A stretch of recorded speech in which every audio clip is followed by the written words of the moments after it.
Vivimos un espacio, pero habitamos una memoria. Buenas tardes y bienvenidos a todos a esta biblioteca de Abarán, que lleva el nombre de nuestro vecino de niñez de la calle Artichuela, don José Vargas. Soy Paco Jiménez y tengo la satisfacción de presentar a nuestro ponente y hermano, Alfredo Jiménez Gómez. Lo primero, agradecer al Centro de Estudios Históricos Fray Pascual Salmerón, que en este ciclo de conferencias, momentos decisivos de la historia de Cieza y Abarán, me hayan brindado el privilegio de la presentación del conferenciante, hoy protagonista. Gracias, Antonio Francisco, por el encargo. Murciano de nacimiento, abaranero de cuna, graduado social, licenciado en Ciencias del Trabajo por la Universidad de Murcia, posgrado en Desarrollo Local y Empleo por la Universidad Politécnica de Cartagena, ha conciliado la labor de orientador laboral con la docencia en el ámbito de la formación ocupacional para el empleo, desarrollando su trayectoria profesional en diferentes destinos: Orihuela, Alicante, Lorca, Murcia, Águilas. Actualmente es agente de Desarrollo Local y Empleo, desempeñando su tarea hacia el emprendimiento e inserción laboral sostenible en el excelentísimo Ayuntamiento de Cartagena. Patrono activo, componente de la Fundación Los Álamos del Valle de Ricote, cuyo presidente, el embajador José Luis Pardo, amistad de juventud de nuestros padres en el murciano barrio del Carmen, a la sombra de Floridablanca, que nos dejó hace unos meses. Ha sido miembro de la sede permanente de la Universidad de Murcia en Abarán y es miembro activo de la plataforma de afectados por la hipoteca. Colaborador de la Asociación Cultural La Carraila, siendo ponente de diferentes divulgaciones sobre la historia del entorno del Valle de Ricote, participante en los congresos de historia en torno a los moriscos expulsos en Ojoz y el Valle, así como en otros foros regionales. Le interesa la agricultura, es agricultor, de familia le viene. Recuerdo de pequeños nuestras jornadas en la huerta con nuestro abuelo Alfredo de Luciano en la Púrica de Morte. Y bien, tenerlo como hijo, como hermano y tío, hablo en nombre de la familia, en nuestro gran orgullo. Cada paso que da demuestra la verdadera lealtad hacia nosotros y a los amigos. Si estamos hoy aquí es por su interés por la historia vivida por nuestros padres y abuelos en el siglo pasado, no la oficial, sino la que no nos han contado. Generador de hipótesis confirmadas por fuentes orales, Alfredo nos narra historias mediante palabras habladas sin tener en cuenta lo políticamente correcto.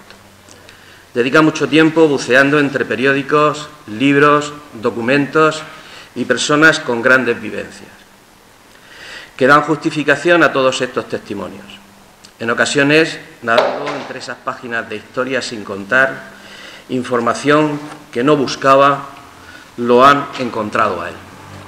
Gracias a esa mente inquieta e insaciable, hoy podemos conocer y disfrutar la historia de nuestro valle, de los pueblos de su entorno y de la memoria de nuestros antepasados, víctimas algunos de ellos de esa historia. Su trayectoria profesional y personal denotan una clara actitud ante la vida, de la que aprender haciéndolo y atreverse ante lo desconocido. No deja dudas de su esfuerzo, de su vocación por ayudar a los demás, de su incansable lucha por la justicia social, de esa nobleza que lo caracteriza para con los amigos y la familia, y de su inagotable trabajo para que la historia de nuestro pueblo, y con ello la del Valle, no se pierda en el olvido. Porque hay que pensar globalmente, pero actuar de manera local. No me extiendo más. Doy paso a Alfredo, que nos hablará en la tercera ponencia dentro del ciclo de conferencias Momentos decisivos de la historia de Cieza y Abarán, sobre Abarán en el contexto de la política exterior española, expansión y recesión, sus protagonistas. Nos explicará los acontecimientos capaces de convertir a este pueblo aislado en una potencia exportadora de frutas, hortalizas y conservas vegetales que dio lugar a la acuñación de la conocida frase Abarán para ir Londres. El pasado y el presente, como dijo Chillida, son contemporáneos. Disfrutemos de su enriquecedor conocimiento y a seguir.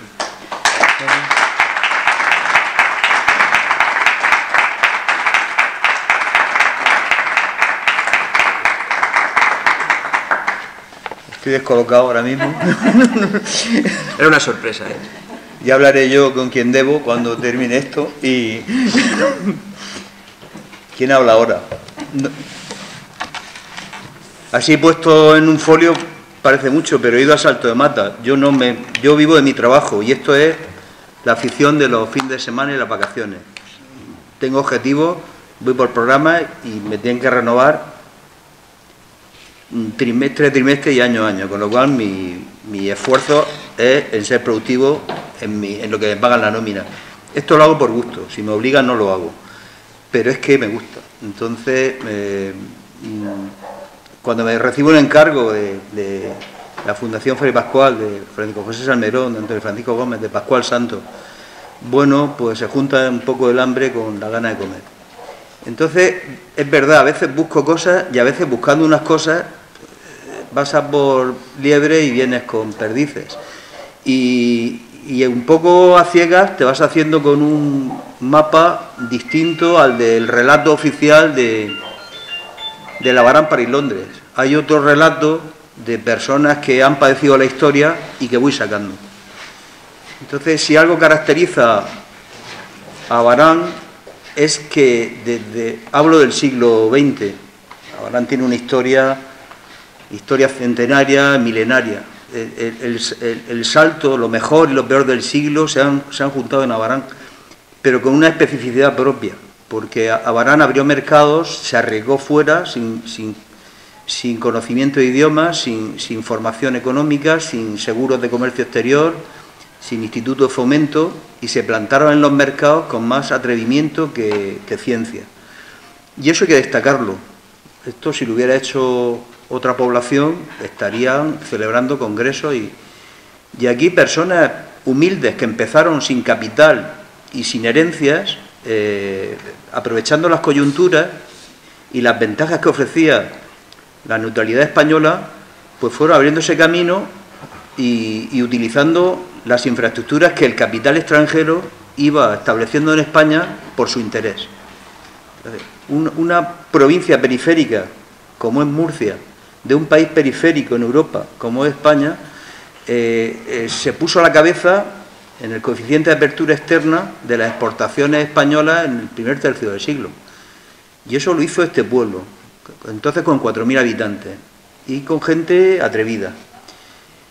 Y es lo que voy a hablar. Desde entonces se configura una mentalidad que mira más a Europa que a Murcia, a su diputación y a sus resortes políticos en la capital. Y esta es una mentalidad que entiende el mundo como un mercado y que sabe que para llegar a los mercados hay que llevar género bueno y que tú vales lo que llevas. Entonces es un pueblo bastante práctico, realista, poco propenso a la teoría y a la abstracción. Entonces, sobre todo desde 1898, en un proceso que ya ha estudiado también la Fundación Fray Pascual Salmerón y Pascual Santo, de la llegada de capital europeo y el impulso a la industrialización española, la industrialización de Centro Europa y Oeste busca materias primas necesarias para su industria en los países periféricos, España, Italia, Grecia. Y aquí encuentra mineral, encuentra alimentos, encuentra sal, encuentra conserva agroalimentaria y tiende una red de ferrocarriles privada para sacar el mineral y llevarlo a Inglaterra, llevarlo a Alemania, llevarlo a sus centros de producción. Y hay un debate secular de si esta industrialización europea nos ha beneficiado o nos ha saqueado. Y este debate, además, es moderno. Quiero decir, cuando a ellos les convino, vinieron a Murcia, vinieron los ingleses, a Águilas, establecieron líneas férreas para desde Macael y la Sierra de Filambres vaciar todas las minas de mineral de hierro necesarias para su industrialización en Reino Unido y para los astilleros. ¿Qué era Águilas? Pues una pedanía de Lorca. Con los ingleses y con la vía de ferrocarril que ningún gobierno de la monarquía estableció, pues explotaron las minas, pero a la vez contrataban a personas enseñándoles a leer y a la vez formaron a los ferroviarios y a la vez le enseñaron a trabajar y subieron el nivel de Águilas. ¿Esquilmaron o promocionaron? Según el punto de vista. A Abarán también llegaron. En 1898 los hermanos Champañes contratan a un encargado, Nicolás Gómez Tornero, y le encomiendan comprar género y mandarlo a París. En la primera hoja viene el origen del eslogan. En las cuartillas holandesas de los hermanos Champañes viene la matriz en París, Champañes Frères, Rue Bertin Poiré, luego delegación en Londres y luego oficina en Abarán. Y aquí, pues a nuestro antepasado le hizo gracia y leían al revés: Abarán, París, Londres. Ese es el origen. En el caso de Abarán, a diferencia de Águilas, ¿nos esquilmaron o nos beneficiaron? En 1898, en junio, Nicolás Gómez Tornero, además de mandar mandaba ácidos, mandaba pulpa albaricoque secada y mandaba algo de fruta en fresco, le encargan comprar maquinaria en Bilbao y 5.000 botes para hacer conserva. Eso se lo encargan en abril y quieren que en junio ya haya conserva. Le dice que no se puede, que no sabe, que lleva complicación, pero obedece. Contrata a un confitero mallorquín y a otro de Lyon, y allí al lado del Teatro Cervantes, que todavía no existía, cierra el primer bote de conserva industrial antes que Alcantarilla, con los hermanos Esteban Canet, en Abarán. Y todos sus encargados aprenden a hacer conserva. A los 2 o 3 años se establecen por su cuenta y empiezan a montar fábricas en Abarán y fuera de Abarán. Nicolás Gómez Tornero, Casildo en Molina, Florentino Gómez Tornero en la carretera del Palmar, todavía está la chimenea allí, hay un líder y han tenido el buen gusto de respetarla. Esa chimenea es de un abaranero, de Florentino. Otro va a Torres de Cotilla, Félix Templado, que había montado sociedad con Nicolás y con Agapito González. Otros como Joaquín Morte van a Archena, y luego el gran transatlántico de los hermanos Gómez montan enfrente de Renfe en Murcia, también han tenido el buen gusto de dejar la chimenea en el Paseo de Corbera, sin un triste código QR que ponga la historia de los hermanos Antonio Gómez de Cosme, y se desparraman por toda la geografía provincial, de Beniaján, Archena, Cañada de la Cruz, Torrevieja, al igual que el resto, en Casildo, en Molina de Segura, Antonio Cobarro, el otro transatlántico provincial de la exportación, habananeros también, que configuran la industria agroalimentaria en la conserva con un fenómeno, si no habananero, porque el pueblo estaba aislado, sí protagonizado por habananeros. Entonces, la industrialización francesa en Murcia nos perjudicó o nos enseñó a trabajar para permitirnos emanciparnos y trabajar por nuestra cuenta. En el caso de Abarán está clarísimo. Nos enseñaron y cogieron un disgusto grande. El hombre que presentó en la Cámara de Comercio de París a los proveedores del sur de España de Abarán recibe quejas de que su encargado general ha pedido el finiquito y 2 o 3 encargados, excepto Velasco es leal y se queda. Se están quedando con los proveedores en los huertos, se están quedando con los clientes, están fabricando la misma pulpa que le han enseñado y bueno, nada que lo impida. Este Matías se viene de París a Abarán, expulsado, y con el dinero que trae es el máximo accionista del Motor Resurrección. No es nombrado, se nombra a otro, pero este es el que pone el CAS. Entonces, frente a la dialéctica de si la industrialización extranjera en España relegó y retrasó el desarrollo industrial español, pues hay 2 corrientes. La que dicen que, como Nicolás Sánchez Albornoz, como Vicente Vives, que retrasó y convirtió a España en un proveedor de la industrialización de Centro Europa, privándole de materias primas que necesitaba para su propia industrialización. Hay otra que dice que sí, fueron materias primas, pero que eran intratables en España porque ni había capital, ni había empresarios, ni había conocimiento de cómo se trabajaba. pero en cambio nos dejaron un conocimiento, lo que se llama hoy un know-how, que nos permitía aprender. Dejaron capital, los primeros capitales son de los encargados que ahorran y capitalizan y luego montan por su cuenta. Hay varios documentos de Nicolás Gómez Tornero montando una empresa con su cuñado Templado, su cuñado Agapito González y con Basilio Gómez, una empresa familiar, y viendo que él era el único que trabajaba, la rompe y empieza a recoger todo el dinero que pone. O sea que Nicolás era generoso, pero también era consciente de que el que más aportaba a él, tanto en capital social de la empresa como en la marca. Empieza a comprender que el nombre de la marca es un intangible y los intangibles valen dinero. No es lo mismo vender frutas frescos, que la estás viendo, que una conserva que lleva ya el nombre de Claudia, el nombre de su hija, que lleva el nombre de varios que puso relacionados con Abarán. Eso solamente, ese letrero valía dinero. Rompe la sociedad y se monta por su cuenta. Y este es el origen del desarrollo. Este es el contexto en el que estamos. Contexto de vagón de cola de la industrialización europea, pero que en cierta manera nos desarrolla.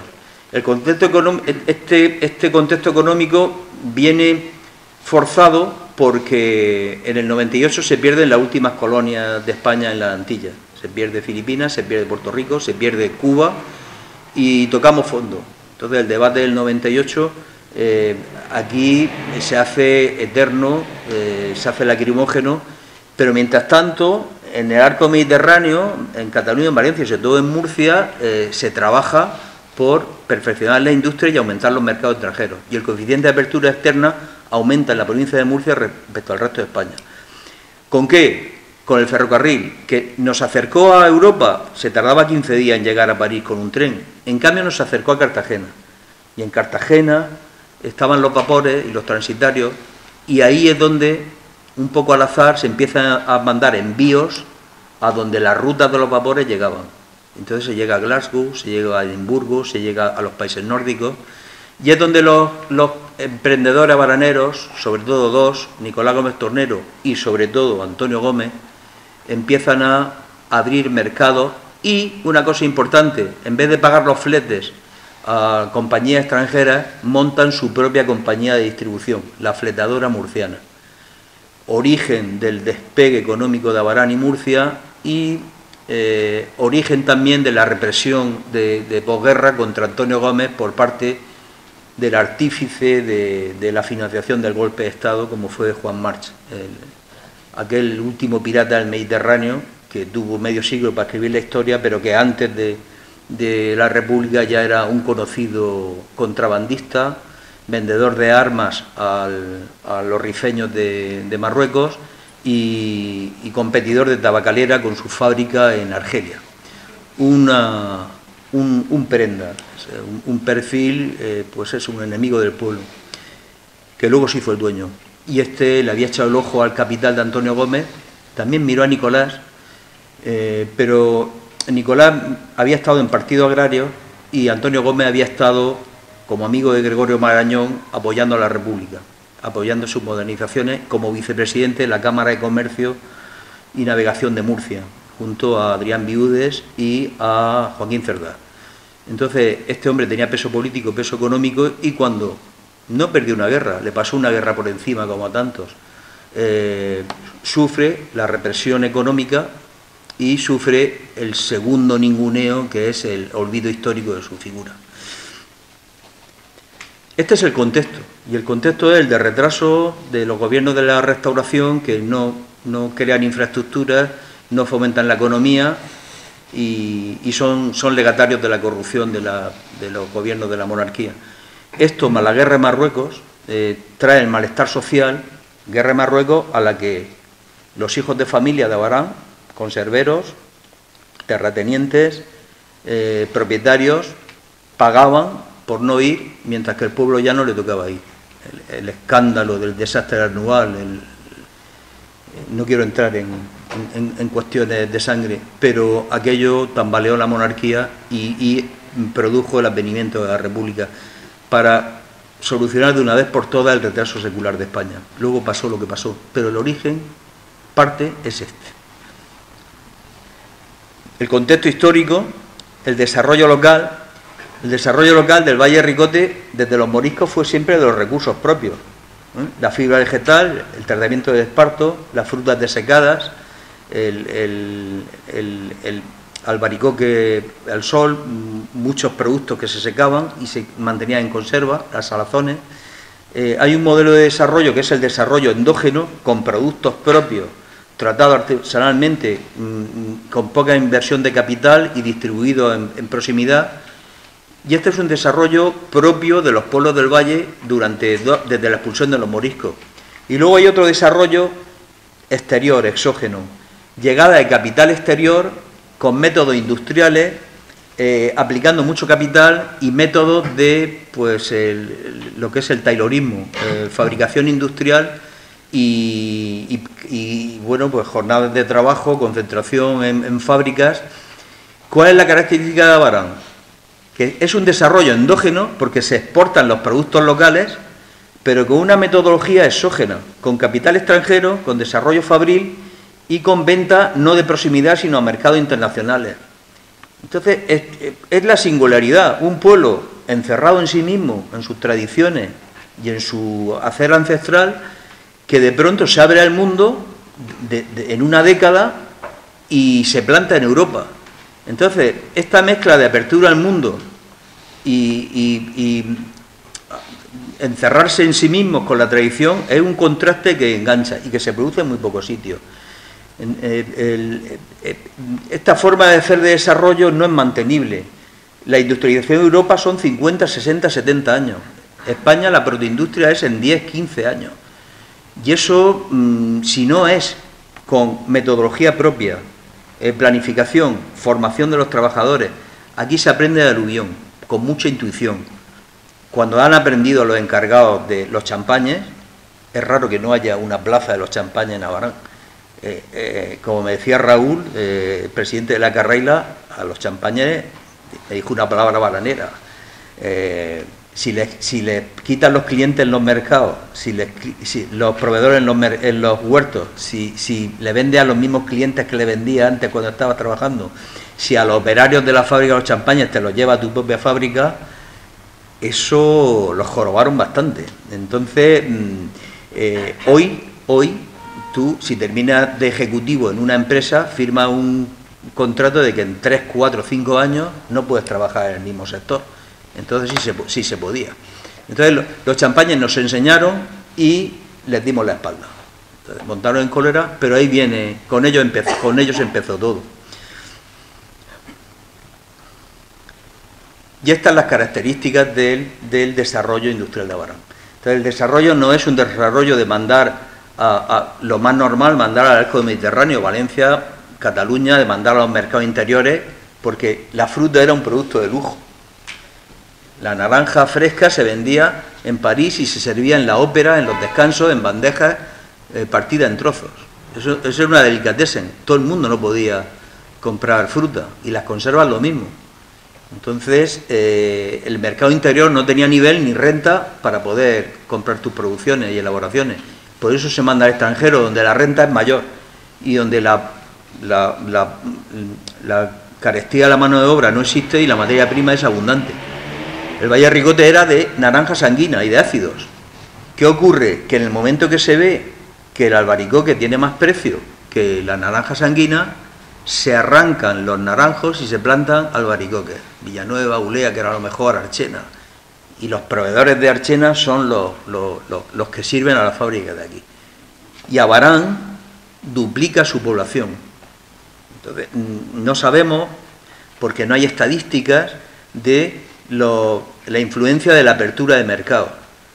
Cuando no hay aranceles en la frontera, sobre todo de Francia, donde pasábamos con la conserva y la ciruela Claudia, ni en Reino Unido, donde llegábamos, era fácil y económico vender. Cuando estos países empiezan a poner trabas arancelarias, y hoy se está oyendo hablar en el telediario de las barreras arancelarias que está poniendo el psicópata, iba a decir, de Estados Unidos, se ven los resultados de la expansión de la economía murciana y de recesión. ¿Cuáles son estos? Bueno, los indicadores de expansión son el aumento de la población, la gente. ¿Quién crea la riqueza? ¿El capital o el trabajo? El conocimiento. Aquí había dinero, lo tenían los exportadores, Maniso, Antonio Gómez con la banca, el padre, lo tenían los Cobarros, los tenían todos los pioneros de la exportación a Legazpi, a Madrid, que empiezan a pasarse de la fruta a la conserva. Entonces, capital había, lo que no había era conocimiento. ¿Cuándo crecemos? Cuando tenemos el conocimiento. Y lo tenemos antes que el resto de la provincia. Antes que Alcantarilla en 1904, Abarana en 1898. Antes en Murcia, en las fundiciones de Peña, un profesor de la Universidad de Murcia empieza a hacer conserva. 60 años que en Logroño, en 1840. O sea que vamos con retraso, pero nos ponemos los primeros en exportación. La tesis central es que Abarán es más que... Esto Gloria Fernández lo dice en el libro del Esparto. Todo el pueblo se dedica a una actividad. Es un pueblo empresa. Entonces, si consideramos al pueblo como un ente económico, empresarial, que no quiero decir que lo sea solamente, tenía afición a la cultura, teatro, tenía afición a viajar, pero el hecho es que si consideramos al pueblo como una empresa, esta empresa crece cuando tiene libre mercado y se estanca o retrocede en posguerra, del 40 al 60, cuando se cierran las fronteras. Aquí la autarquía tiene buena prensa, pues porque hubo muchos años para defender la gestión de los nuevos gestores de la economía nacional, que consideran el territorio como un cuartel gestionado por ellos, y aquí no sale nada ni entra nada. Para un pueblo exportador y una provincia exportadora como Murcia, pues fue catastrófico. Nunca recuperó, hasta los años 65, se recuperó algo el Producto Interior Bruto previo a la guerra. Pero Abarán nunca lo volvió a recuperar. Los indicadores de la expansión son, primero, el aumento de población, después, la diversificación económica. Abarán, además de la conserva, empieza a generar envases de madera, empieza a generar una mecanización de los batanes del esparto, mandando cordelería y fibra de esparto para pasta de papel, muy apreciada en Inglaterra para hacer las libras, igual que Cieza. Y son los indicadores, porque fuentes directas no lo hay. Tenemos fuentes de cualquier cosa nacional, pero el gran ausente en los estudios estadísticos del primer tercio del siglo hasta 1950 es la administración local. Pero sí que son estos indicadores en los que Abarán duplica su población, de 4 a 8.000 habitantes. Y esto va a tener sus consecuencias también. La situación española en la situación local de Abarán, situación periférica, periferia del Reino de Murcia, solo tuvo infraestructura en Murcia en la época de la Ilustración, con el primer ministro de Carlos III, que era de Murcia. José Muñoz Redondo hace el puerto de la Cadena, hace el Reguerón, hace carreteras, manda mucha obra pública a Murcia, pero desde entonces nada de nada. El modelo de desarrollo es la peculiaridad de Abarán, recursos endógenos, fruta en fresco, conserva y esparto, con metodología capitalista. Capital extranjero, con método extranjero, en mercado extranjero. Esto es un flash. Yo entiendo la añoranza de los años 30, porque esto era el dorado. Aquí venía gente de Fortuna, de Molina, de Ricote, de Cieza. En mi calle, la calle Artichuela, tenemos a Consuelo la Fortunera, a Fina la Bullera, a la Ciacera. Se conoce a los vecinos por el patronímico. Esto también tiene una consecuencia. Aquí el trabajo te lo daban, igual que cuando en los veranos íbamos a pedir trabajo a almacenes, ¿y tú de quién eres? Era la frase que te daba acceso a coger albaricoques. Pues aquí te llamaban al almacén por relaciones de vecindad, no con el exportador, sino con el encargado. Los que mandan en Abarán no son los exportadores, son los encargados los que tienen el poder. Entonces llegan 4.000 personas, los Saurín, los Candel, los Miñanos, los Turpín, los de Fortuna, los de media provincia, que ya no conocen al encargado. Pero es que no hace falta conocerlo, porque hace falta mano de obra. Y entonces entra a trabajar todo el mundo, pero no disperso en el campo, como iban antes. Tú en el campo, unos están allí, otros están allí en la Carrichosa, los otros están en la venta de olivos, los otros se van al Rellano, los otros... Cuando ya hay 500.000 personas, Antonio Gómez tiene 4.000 mujeres trabajando. Ni la firma más importante de Abarán hoy, con 1.700 hectáreas, tiene las mujeres en plena campaña que tenía Antonio Gómez en sus 5 fábricas. Pagar 4.000 nóminas no es fácil. Y las tenía. Y solo la finca de Cañada de la Cruz ya tiene 2.500 hectáreas. Más en la página web de 2 empresas señeras de Abarán ahora mismo y de Loya del Campo, hay. Y sin socios, y sin fondos de inversión, y sin capital exterior, a riñón. Entonces, hace falta mano de obra. Igual que la ha habido en la pandemia, que no había quien recolectara la fruta si no eran los inmigrantes, con todo lo que diga la Fundación Ingenio y los que quieran. Entonces, pero cambian las relaciones laborales. Ya no es por confianza como se accede a los almacenes, sino por eficiencia. Si funciona, sigue. Y si te escaqueas, no sigue. Pero es lo que hace atraer población del resto de la provincia a Abarán. A la misma vez que importamos capital de los hermanos Champañes que riegan generosamente la economía de Abarán y de la provincia, desde Orihuela con la sanguina hasta Adra, Almería con la uva, hacían también la campaña en Sevilla, iban a Badajoz, exportaban regaliz, no paraban todo el año. Es decir, en los libros copiados de carta de 1898 trabajan todo lo que sale de la tierra. Y mandan no solo a Europa, hay 2 cartas, una a Nueva York, manda un envío desde el puerto del Grau y otro a Montreal, Nicolás no es Abarán París Londres, es Nueva York. Y me ha dicho uno de los familiares que tiene una carta a San Petersburgo. Es decir, que estos que probaban, si no siguieron es porque no era rentable, pero llegaron lejos. Entonces, la llegada de población extranjera rompe los vínculos de confianza entre los vecinos, el encargado y los propietarios de los almacenes. Y se forma, ¿qué es lo que se forma? Pues al estar 500 personas en el mismo almacén, pues ya se habla de los problemas. Se crea un movimiento reivindicativo, cuando antes no lo había habido. ¿Por qué? Porque aquí la mujer se incorpora al trabajo de toda la vida, pero no se considera lo que se hace en los almacenes como trabajo, sino como complemento a la economía de la casa. Y esa es una de las singularidades de Abarán y en general del trabajo fabril y en la conserva y en los almacenes de la provincia. Que echar 40, 50 días en la conserva o en la campaña de la naranja sanguina, que la envolvían en papel de seda, la metían en unos cajones inmensos como toda esta mesa, eso no se considera trabajo, era echar una mano a la economía de la casa. Entonces no se reivindicaba, sino que si se podía echar la campaña, se echaba. Pero no había conciencia de clase ni conciencia de ser trabajadora. También llevaban la doble agenda, llevaban la casa y llevaban el trabajo. ¿Y los hijos dónde estaban? Pues los hijos se criaban en la calle y con la abuela, en una cultura oral más que escrita. Y es una peculiaridad también del pueblo de Abarán, más que otro. Aquí hay una descripción de Abarán en 1900 del médico José Lucas, que viene de Cieza, y describe el paupérrimo ambiente urbano que había.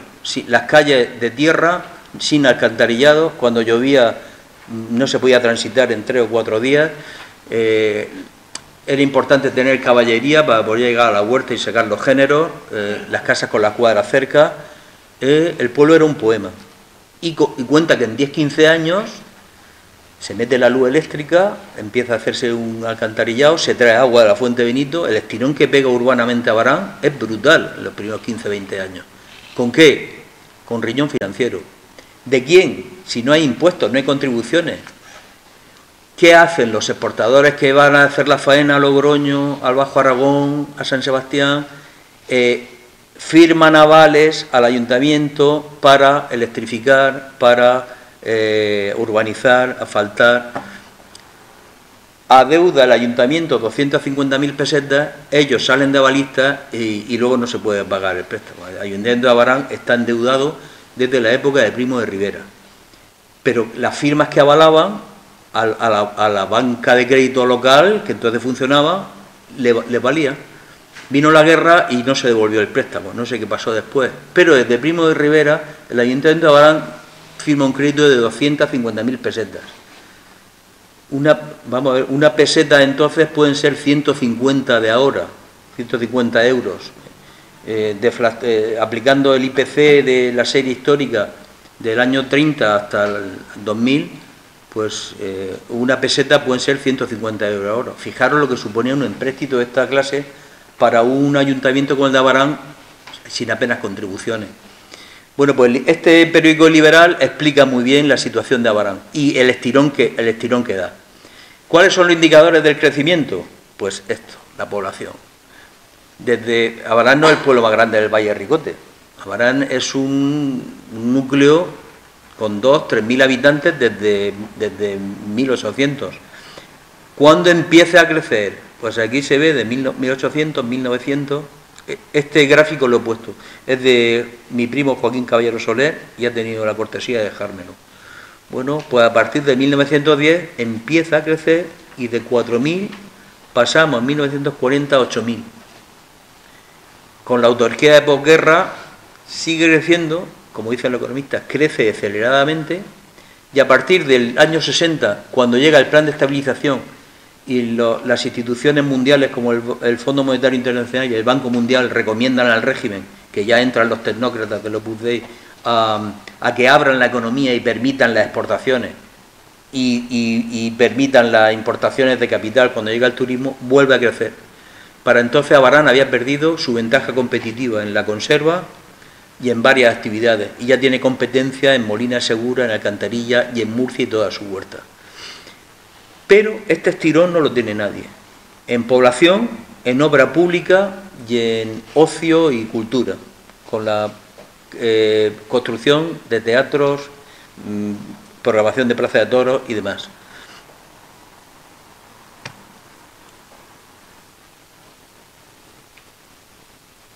Con ello empezó todo. Se crea un círculo virtuoso. La llegada de los champañes no es única. Además de los champañes con dinero, llega tecnología. Esto no es una locomotora. Esto es la caldera de vapor de la fábrica de los champañes, que está en el Museo de la Huerta de Alcantarilla. Me han dicho que lo cite, pues con mucho gusto. Esto era donde se metían los botes. Y esto era un autoclave. El autoclave donde se cerraban y se pasteurizaban. Como esto había uno allí. Junto a la conserva que viene, energía eléctrica.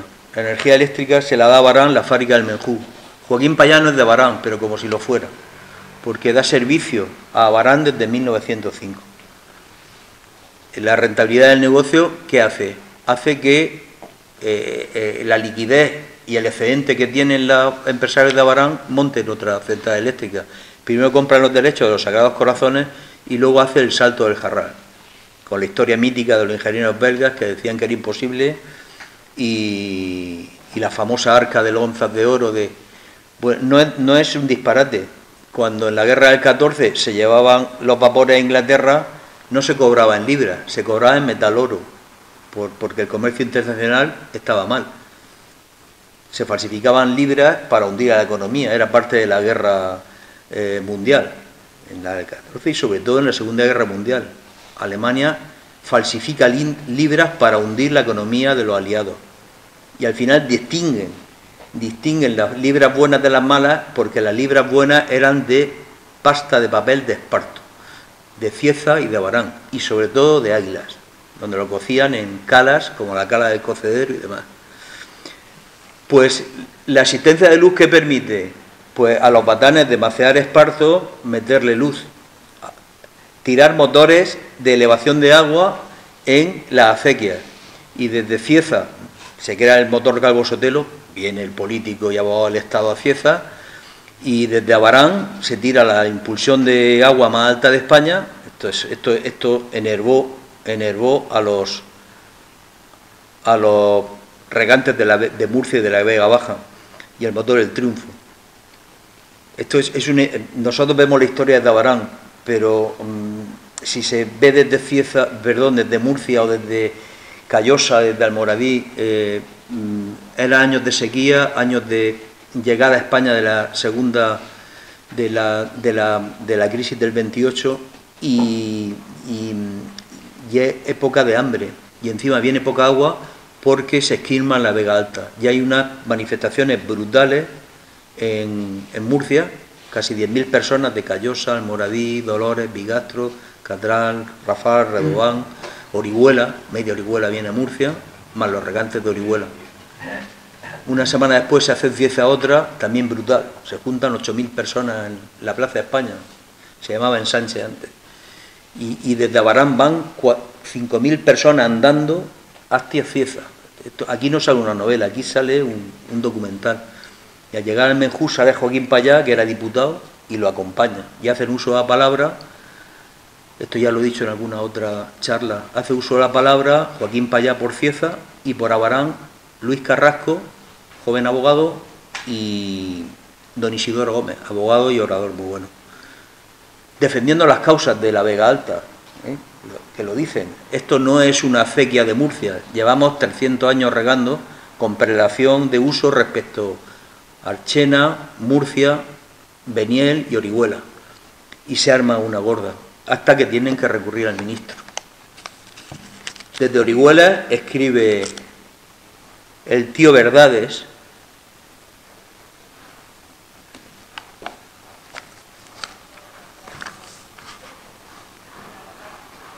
se celebró una asamblea, esto es el libro de la conferencia biográfica del ingeniero jefe Manuel Mirón, prologado por José Salvador Fuentes Zorita. Se celebró una asamblea de la que salió un escrito dirigido al ministro del ramo para que pusiera orden antes de que la situación llegara a mayores.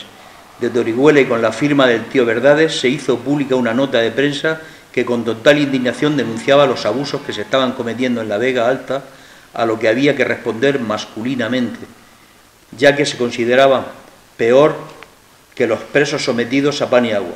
Si nos quitan el agua, no nos quedaremos sin el pan de nuestros hijos. A continuación, desde Cieza, el tío Claridades, en otra nota de prensa, puntualiza que en todas las vegas se estaban instalando motores y ampliando regadíos. El río Segura no era una acequia de Murcia y Orihuela, y que desde siglos se respetaba la preferencia en el orden de toma del río. También hubo manifestaciones y asamblea en Cieza, de la que salió otro documento dirigido al ministro. Al ministro llega la patata caliente del Segura. El problema del agua ha estado siempre latente. Y el ministro al final dice que los motores, vale, no son riegos naturales, pero son riegos legítimos siempre que no se meta el motor en el río, sino que en las colas de los heredamientos lo que sobra se pueda elevar. Y ahí echa la ley, echa la trampa. ¿Cómo puede sobrar agua de las colas de los heredamientos de la acequia charrara o de la acequia grande? Pues dejando el tablacho abierto todo el día y donde el agua sangra para el río, pues ahí poniendo los pibas, que le llaman ahora, poniendo las tomas. Y eso es lo que hacen. Y entonces el motor Resurrección, Velus Verde, estas manifestaciones fueron un año antes del motor Resurrección, viendo lo que se venía. Y a partir de ahí, pues Abarán se posiciona en el mapa, porque la conserva permitía cultivar más de lo que se consumía, y ese excedente embotarlo y mandarlo a Europa, trayendo divisas. Funcionado el motor Resurrección y a la vez el motor del Triunfo, desde Abarana, Blanca, Villanueva, Ojo hasta Archena, se implantan 328 motores. Aquello era la locura. Y hay una fiebre, los tiempos modernos, la fiebre del oro. Se hacen concursos literarios ensalzando los motores. Mis más fervientes amores, mis afanes más prolijos, mis inquietudes mayores, puse un día en los motores como se ponen los hijos. Desde entonces mi vivir va unido a su trepidar. Nada me importa morir si ellos dejan de latir, si dejan de funcionar. Subliminar lo soñado, sabe el que tuvo un amor, esclavizarse al amado es deber de enamorado, esclavo soy del motor. Esto es de Archena, el ganador del concurso literario de ese año. Esto aquí, la sequía de los años 32-33 escandalizó a la Vega Baja y a la Vega Media y a la Vega Baja. Esta es la Vega Alta. ¿Y qué es lo que hacen? Pues al final el primer ministro de Obras Públicas coge carta en el asunto, y aquí que no viene nadie, salvo Calvo Sotelo, que vino a inaugurar el motor en Cieza, viene de improviso 3-4 días a la Vega del Segura y recorre la Vega Alta, la Vega Media, la Vega Baja, luego se va a Lorca, luego se va al Castril y al Guardal y empieza a ver la situación. Venía con la intención de clausurar los motores y cuando ve aquí, desde el Paseo de la Ermita, el tubo del motor Resurrección, el motor del Triunfo, ve todas las hectáreas de secano convertidas en regadío, ve los excedentes que van desde el puerto de Cartagena a Inglaterra y que vienen divisas, cambia de opinión. Indigna, por supuesto, a los de Murcia, a los de Orihuela, a los de Callosa, viene el ministro a poner orden y lo que hace es ponerle un contador. Pero entonces lo que hace es llamar al ingeniero Manuel Lorenzo Pardo, que era de la escuela de Joaquín Costa, regeneracionista, y encargarle el diseño del Plan Hidrológico Nacional de 1933. Este plan preveía interconexión de todas las cuencas y el primer trasvase de Ajo Segura. Esto, guste o no guste, se hizo desde esa visita. ¿Dónde empezó la visita a la cuenca del Segura? Empezó en Lorca, empezó en Guardamar, empezó en Orihuela, empezó en un pequeño pueblo, 8.000 habitantes, perdido en el mapa que no conocía a nadie, y que es Abarán. Entró por la era, fue a la ermita, bueno, hubo una multitud enfervorecida que lo llevaba. Y le hicieron hablar, y dice que venía como ministro de Obras Públicas, no como militante socialista, que ya haría una visita. No obstante, hace uso de la palabra. ¿Dónde? Pues subiendo a la ermita, en esta casa estaba la casa del pueblo. Desde el balcón hace uso de la palabra. Y es donde dice que hay que traer agua de donde sobra y no se usa a donde falta y es rentable. Que núcleos de riqueza como estos no pueden arruinarse cortando los motores de elevación de agua. Aquí estaba la casa, esta se ha hundido y se ha hecho el pasaje de la ermita, en época del mandato de quien me ha invitado a la conferencia. Y casualidades de la historia, yo no sé si creer en las casualidades, pero en la pared que ha dejado descarnada la casa donde habló el ministro de Obras Públicas pidiendo un trasvase para Murcia, hay pintado un gran mural con el salto del Jarral, con la acequia, con la justicia poética. Aquí está. No estaría mal en esta pared poner una placa con el artículo del periódico El Sol de Madrid, El Imparcial, toda la prensa de Madrid recogió la visita del ministro de Obras Públicas a la cuenca del Segura. Y un año después en Alicante se presenta las nuevas directrices de política hídrica y riegos de Levante por el ingeniero y precursor de la Confederación Hidrográfica del Ebro, ingeniero de Alfonso XIII, luego de la República y luego del régimen del general Franco. O sea, un tío de Estado, que tiene una estatua en la cuenca del Ebro. Aquí no tiene ni una calle, y este tío es el que nos da de regar, Manuel Lorenzo Pardo, por impulso del ministro. ¿Qué estaba ocurriendo aquí ahora mismo? Pues que de nuevo las decisiones de Abarán y de Murcia no se cuecen en Murcia, se cuecen en el Ministerio de Obras Públicas. En esta época la neutralidad española hace que se pueda exportar y mover libremente. Los primeros, la serie histórica donde vamos a ver la situación de proteccionismo del comercio en los países europeos o de librecambismo, la primera abarca desde la pérdida de las colonias hasta 1913, que ya son los preámbulos de Guerra Mundial. Luego, después del armisticio y hasta la Segunda Guerra Mundial, en nuestro caso hasta la República, viene la segunda época, es una época de libre cambio. Y es donde pega el despegue Abarán y pega el despegue Murcia, porque también crece. ¿Qué problemas viene entonces? Pues que Francia, donde pasábamos con nuestros trenes, nos sangra con tasas. ¿Y qué pasa? Pues que las tarifas ferroviarias eran más baratas para Cataluña que para Valencia y Murcia. Es que los catalanes siempre han estado... Esto no es nuevo tampoco, quiero decir, la historia parece un bucle a veces porque te lees los artículos y te queda un poco... Pues, además, Inglaterra empieza a poner un poco de tarifa arancelaria a la ciruela Claudia. Entonces, todos estos problemas de tránsito, ¿cómo se solucionan? Pues el alcalde de Abarán, Adrián García Molina, quiere reunir a todos los alcaldes de la provincia y los reúne, como aquí no cabían, los reúne en el Salón de Pleno del Ayuntamiento de Murcia. se van a debatir los problemas naranjeros, los problemas de las tarifas ferroviarias, los problemas del agua. En fin, le hubiera faltado hablar del Mar Menor para describir la situación actual, porque aquí estamos como estábamos en Primo de Rivera. Un poco mejor, pero con más habitantes, con lo cual el problema es el mismo. ¿A quién nombran portavoz ante el Ministerio? Pues nombran al exportador de más prestigio en la provincia, que no era ni Esteban Canet, ni era los de las Danas en Beniaján, era el que vivía aquí en el edificio de Mortequiles, al lado del Banco Exterior, Antonio Gómez de Cosme, hijo de Cosme Mayor, que tenía una banca aquí, y que sale en el artículo del Liberal de Murcia como uno de los primeros exportadores de esparto de la provincia. En Antonio Gómez habla de que si nosotros le ponemos trabas a los productos lácteos holandeses o al petróleo ruso, ellos igual van a hacer con nuestros productos. Y es partidario de hacer acuerdos individuales con los países de destino de nuestras elaboraciones.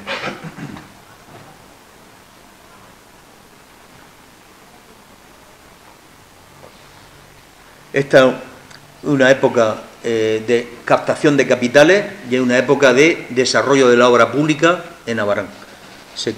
Se construye el Teatro de Cervantes en 1926, el año que viene va a ser un año, y lo construye un empresario, hombre de confianza de Nicolás, que es Antonio Morte. Antonio Morte, en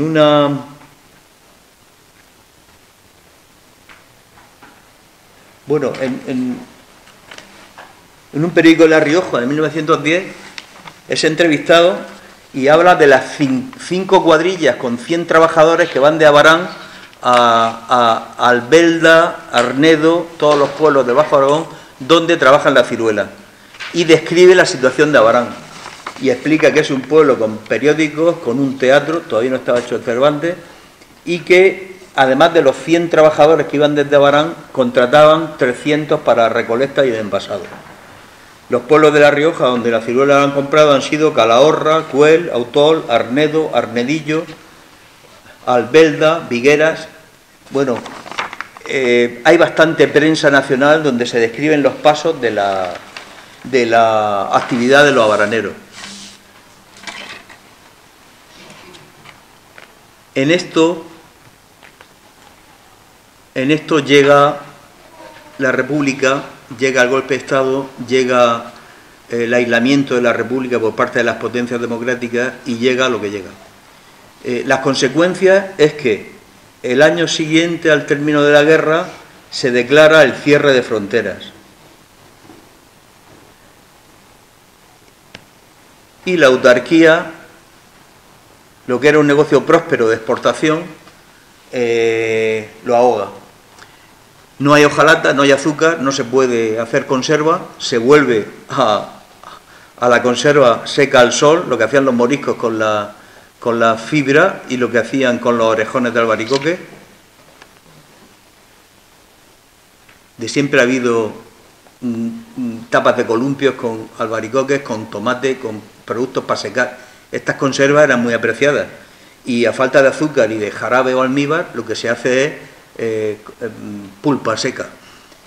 Hay cupos y los cupos de hojalata y de azúcar no van en producción en relación a las toneladas, sino a las máquinas cerradoras de botes.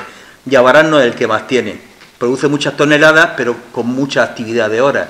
Entonces, ¿a dónde se van los dineros? A Molina, a Murcia y al resto de fábricas. Aquí están los gráficos de la tesis doctoral sobre la conserva de Domingo Manzanares. Y en los 20 años de Abarán es el origen de la conserva, el primer pueblo, pero la inversión en bienes de capital en los 20 años de autarquía la lidera Molina, Alcantarilla y Murcia y su huerta. Abarán queda hasta 1960 estancado. ¿A qué se dedica? A los recursos endógenos, al esparto. Y es donde viene el hambre posguerra que quitó en parte el esparto y a qué precio, creando una sociedad dual entre los fabricantes, los que tenían las fábricas de los mazos, pues eso, Clemente el Ciacero, Tornero, el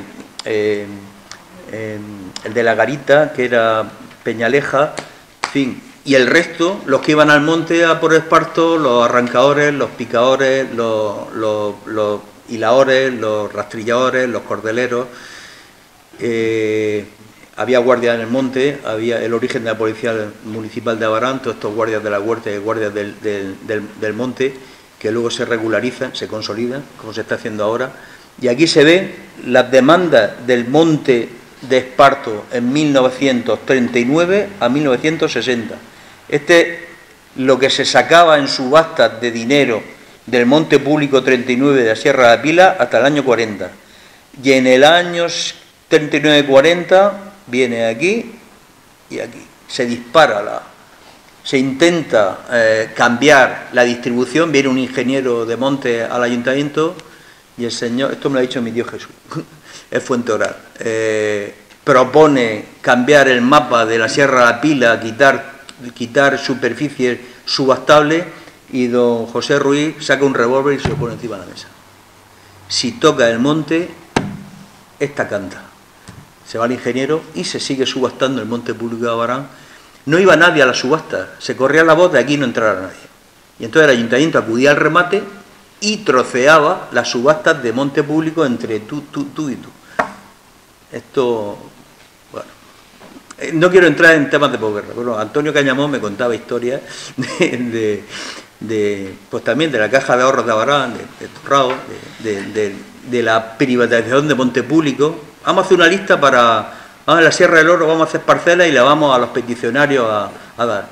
Y se apuntó, pero al final la sierra se la dieron. La República privatizó propiedades de los terratenientes, se puso una concentración de capital, Nicolás Gómez Tornero, Félix Cayetano, Basilio Gómez, el máximo impositor de impuestos al municipio, y allí se privatizaron. La ley de reforma agraria hizo que se privatizaran, y parte de la situación de guerra es que los responsables de izquierda republicana, como Antonio Morte, iban a Murcia a deshacer esas expropiaciones. Eso está documentado.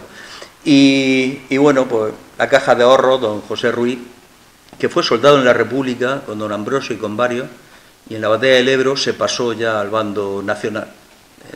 El alcalde y jefe provincial del movimiento fue un soldado republicano. Y luego, bueno, se convirtió y le cogió el gusto a la gestión autoritaria. No es cosa de sacar, pero un día habrá que hablar de todo esto. Y de Luis Carrasco y su papel en la posguerra y en los juicios sumarios, y lo que pudo haber evitado no evitó. En otra ocasión.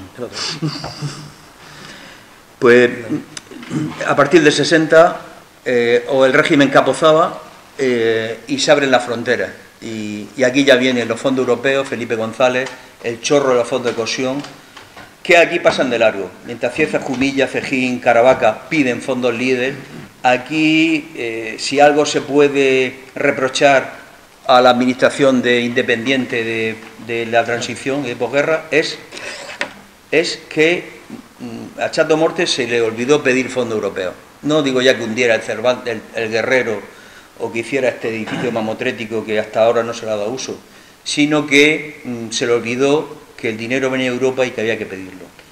Y otro día hablaremos también de la gestión. Hay material, pero me gustaría seguir viniendo a Abarán, es mi pueblo, y estoy muy a gusto aquí. Así que alguna pregunta se ha quedado, porque es mucha información y cuesta sintetizar.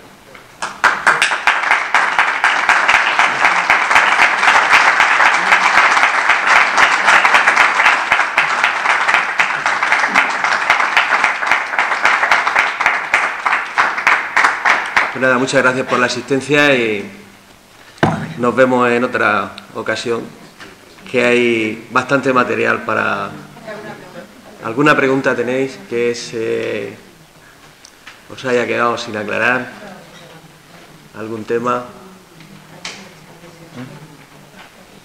Pues nada, buenas noches y gracias por vuestra asistencia.